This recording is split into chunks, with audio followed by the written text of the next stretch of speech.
I'm talking to you though. You're the stats guy. Yeah, we're trying to. You're the stats guy, and we're the homies.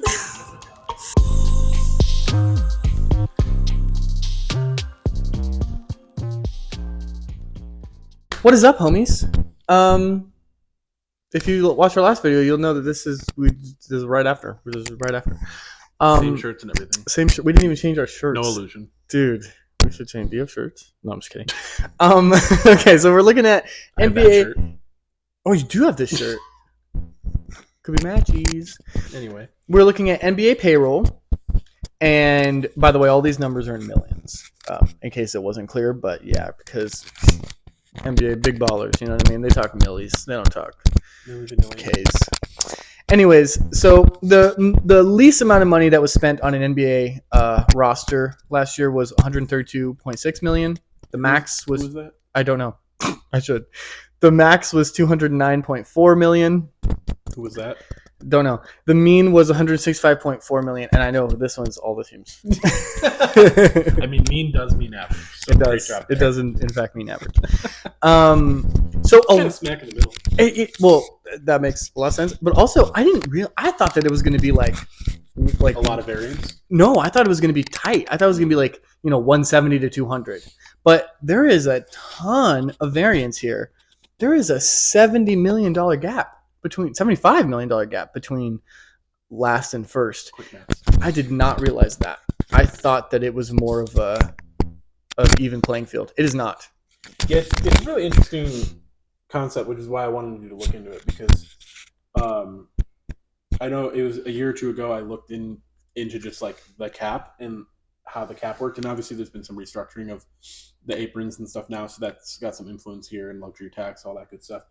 But I think it was 2 years ago, only 2 teams in the NBA were under the cap, which is absurd that teams are like that bad. And I know that there's strategy with like having expiring contracts or whatever, so it's more of a trade piece, all that stuff, don't lose the asset. But it's just crazy to think like, in other leagues, like just look at the NFL, it's like it's a hard cap, so people will go over it, but it's like there's people significantly under to have this cap room to build out their roster. Yeah. Whereas that's just not how the NBA works. And then you've got small market versus big market, rich owners versus not so rich owners, or ownership groups, and it's just an interesting way of tooling the roster. Yeah. And it's just crazy to think that, like, for instance, the Pistons coming up are going to have a lot of cap room, and I bet you that they're somewhere closer to the bottom, and it's like the difference between them and the highest team is a $50 million player. Right. You know what I mean? So if they get a $50 million player, is that going to – well, the numbers actually say that will indeed help them. So for every extra $10 million you spend on your roster, it's worth about 3 wins over the course of a year. Highly significant, and it increases your odds by about 67% to make the playoffs. And again, that makes sense. You're looking at if you're going up by $10 million, you're improving from. I should have looked up numbers, and I'm an idiot. You're improving from, like, let's say C-level power forward to an Aaron Gordon, and he's making all the difference in these games and these series. So, yeah. Well, right, and like there's not a lot of teams. Like OKC is probably the exception, whereas like the rest of the teams that are in the playoffs are like in win now mode. They're spending money on their veterans or whoever.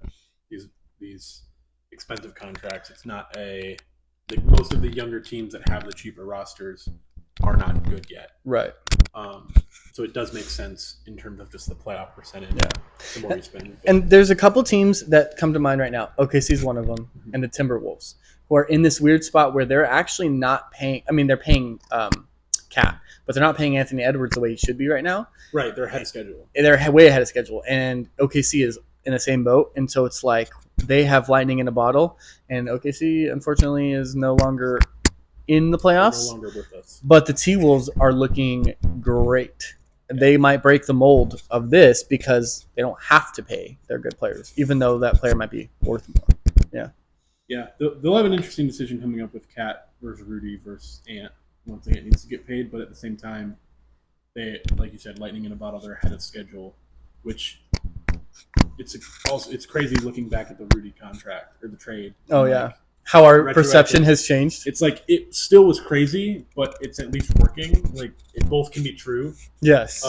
It still was way too much, but it's working. Yeah, and in some ways, they mortgage their future to win now, and that part's working. But it's also true that they mortgage their future. So yeah. Okay, to finish off our little financial game, instead of He actually entering, did it. I asked him to do this. He actually did it. I did it. Instead of entering 12, how many players are on the roster? 15. I think it's technically 16, but like only 8 play. Right. Okay, so instead of entering Might be 15. 16 by 30 rows of data and doing analysis, I decided we're just going to play a game. So we're going to have a draft, but players are only worth their points per million. So, like, for instance, I don't think this is true. I didn't actually look up any of the salaries, which I could have to really rig this game, but I didn't. So let's say that Luka Doncic makes $30 million a year and he averages 30 points. He's only worth 1 because that he only scores 1 point per million. So you want cheap players who score a bunch, basically. Or you could have a really expensive player if he scores a bunch, but none of them score that much. So anyways, I will let you go first. You get to pick a player. We're going to pick 1 through 5. Doesn't matter the position. So I'm not building a roster. No. I'm just building most points. 5 players, points per million. Top of my head, I'm thinking SGA, average close to like 30-ish a game. That's such a cheap. good. So I'm gonna go with SGA. Gosh, just yeah.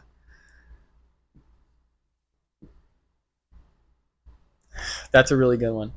I'm still gonna go with it. I was doing data entry and I was like, why is this guy so good? I'm gonna go with the Celtics' own Sam Hauser. What? Because, and this is what I'm betting, is that Sam Hauser makes very little money. Right. I'm pretty sure he doesn't make any money, but he averages, I know for a fact, 9 points a game. So, doing all right. The Snake, you're up. Oh, Snake? Yeah. Oh, okay. Also, I have to think, so I have no idea. I didn't think that far ahead either. I'm going to go with... Okay. So my next pick is, I'm going to stick with the Celtics. I don't know why I can only think of Celtics players, but Derek White. Derek White was in the back of my head. That's a good one. Because he's on a tear this year. I'll go Ant. God, I think you're going to blow me out of the water. But because he was the number 1, so like I don't know how their contracts work. That could backfire. Oh, that's true. So this one could be not as great, but I don't know. We'll see. You get another one. Oh shit! I wasn't prepared for that.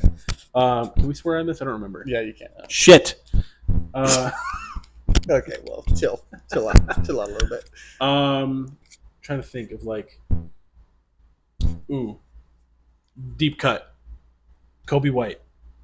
I was also thinking Kobe White but he's a starter now, isn't he? Yes, but like, Is that how you spell it? I don't know. I think it is. It's probably a Y. Anyway, yeah, they kept him around, and then he had a really great case for most improved. Oh, I'm on my phone. Look up Kobe White because I just want to make sure if it's. So he had a strong case for most improved. I think Maxey won it this year, which is fine. But I mean, he went from being like not necessarily a failure because he's a middle first round pick, but it was just okay, he ended up being nothing, and now he's flourishing. They got him on a good extension for it. Like, it's a great kind of fits right into the idea of this draft, I think. Chicago fan, of course. Of course. Ooh, and that makes me think of our own home team. Wait, does this make sense? I get 2 in a row? Yeah. Okay. It's because there wasn't a double on the start. Gotcha. Okay. That makes me think of our own home team, the Phoenix Suns, and I'm pretty sure Grayson Allen Good pick. is not making a whole lot of money right now. I could be wrong. And now I have to pick number 4, and I'm going to go with. I'm just trying to think of players that don't have massive big contracts, and a lot of them do.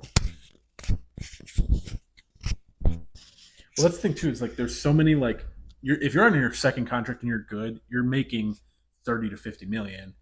Whereas Right. you don't want to touch any of those in this case, and then it's like Right. you can kind of get those in between guys. Right. And that makes me think Austin Reeves. I'm going to go with Austin Reeves. I know he just got paid. That contract was dirt cheap though.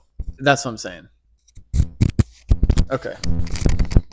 All right, I'm thinking. I got a lot of role players. You got a couple of guys that actually. Now, if we're actually taking, it's Paolo with a O, Paolo.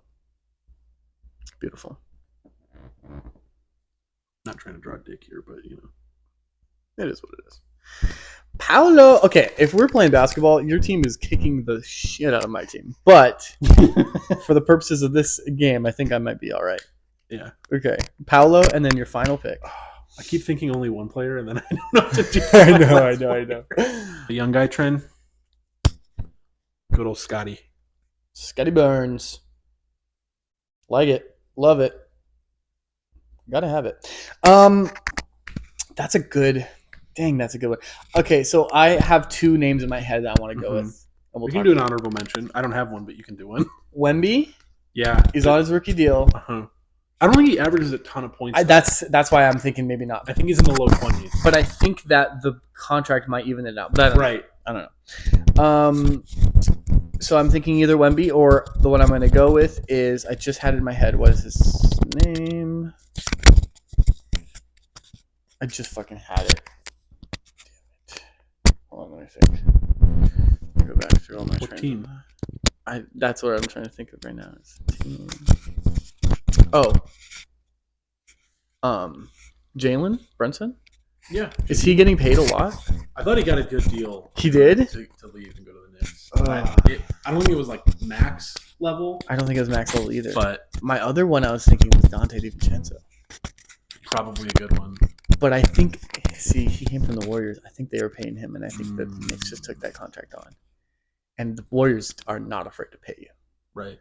So I am, you know what? I'll go Jalen Brunson. Fan favorite, the people's champ. Relevant. We absolutely love JB. I don't know why I would do a capital A. Jalen Brunson. He's awesome. I mean, he gives me a chance to actually beat this team, to be honest with you.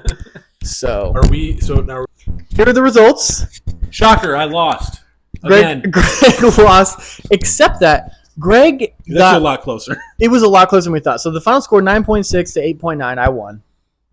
But I will say, my number one overall pick of Sam Hauser absolutely carried the rest of my team because I lost every other matchup after that, but I won the overall. So Sam Hauser is absolutely the highest bang for buck. Would you have ever said Sam Hauser if I didn't not doing the data entry? No. I would have. I probably would not have known Sam Hauser's name if I didn't have to enter his statistics and say, why is he scoring so many points off like 10 minutes a game?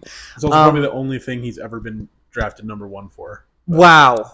That's so disrespectful, guy. I'm butthurt that I lost. I would take him first in dodgeball. Fair enough. You know what I mean? Wrench? Can you dodge a wrench? Can you dodge a ball? Can you dodge traffic?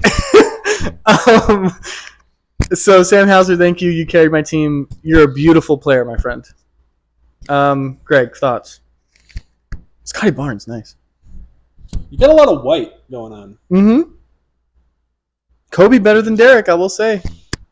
Interesting. No, I'm excited to do the redraft once we kind of have a better grasp on it. We'll have to do some sort of rule of like not like looking ahead, obviously, and try to rule out the first benefit contract. But yeah, I think the first contract thing will be interesting because that'll remove. I mean, here and here are still on their first. Same with Scotty. So it's most of my team. So I think it'll be interesting to find like the actual value picks like Sam Hauser for at least regular season wins. Yeah, Moneyball-esque, Oh, this is very Moneyball. Now, if you were building a roster like this, it's hard to say if you're just doing like bang for buck, like you were just looking for guys with a score over 3 or something. Mm-hmm. You would end up with no stars, right? Which is not good. No, but if you think of it in like we're building a second unit, or your fourth and fifth guy on a roster kind of a deal. So we're building the last 5 spots more or less, and you can put your 2 or 3 stars around these. It could get interesting. It could be. Oh, it could cool. It could get very interesting. I was surprised SJ and Ant weren't higher, to be honest. But they're bums, so we know that. All right. I mean, but it makes sense. Like, I forgot SGA was on his second contract, so that I thought it was a much better one. Which I guess, in terms of how good he is, it's really good, but not for this draft. And then like even these two going number 1 overall, I think that hurts me. And like if you take a really productive like 4th or 5th guy, so like Scotty was my highest, and he was drafted 4th overall, and I think he averaged the lowest out of all these guys. but still averaging almost 20 points a game. Like that helped Yeah. a ton. So I think, yeah, if these two teams played, I think Greg's team absolutely wipes the floor with my team. Also, because I have no size at all. I mean, Austin Reeves might be my tallest player. Hey, Austin Reeves or Grayson Allen Is my tallest. Oh, Actually, I think Sam Hauser's a power forward. I don't know. I've never seen Sam Hauser play in my life. So, yeah, I'm speaking out of pocket. But anyways. I mean, no one on my team, I think, could really play well because you've got the same type of player here, and then these guards just would take the ball away from one another. It'd be really interesting. It'd be interesting. I think Tuesday. Ant would just go Superman and Yeah, win, but yeah. All right. Well, that does it for the financials, and we will see you next time, hopefully with Nikki, but she's whack. So, anyways. And fuck you, Sam Hauser.